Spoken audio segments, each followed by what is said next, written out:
A sound mind in a sound body is a short but full description of a happy state in this world.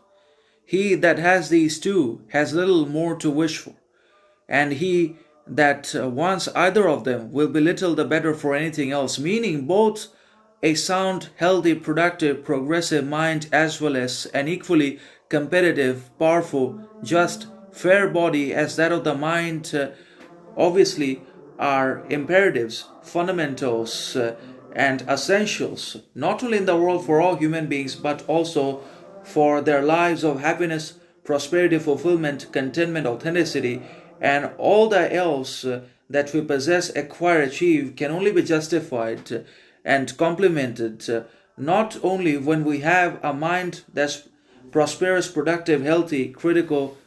all the time, but also a very powerful, healthy, wealthy body, because ultimately health is wealth. If we have not taken enough care of our bodies, if we do not care for our bodies, then ultimately everything's going to be lost anyways, because ultimately it's our bodies that take care of our minds. So both are interconnected, interrelated, interdependent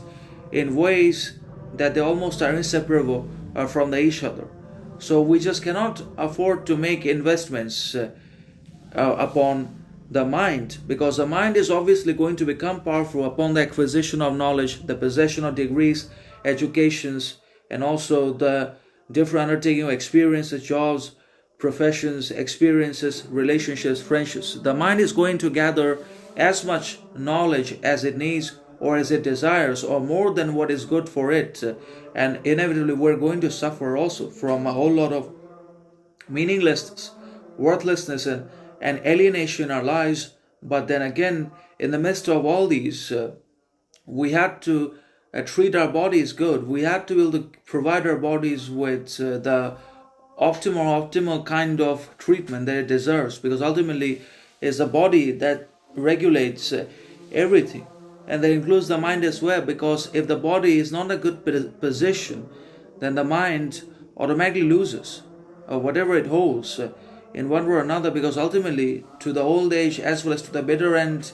we are going to have to survive not just on the basis of our minds, mental powers, knowledge, education, degrees, but our body is going to help a great deal, or we're going to have to be dependent and reliant upon the function, superiority, progress, prosperity of our bodies, or suffer from its deterioration, degradation, and different diseases, ailments that are unnecessary, unwanted in us, but still we're going to have to suffer if we do not take care of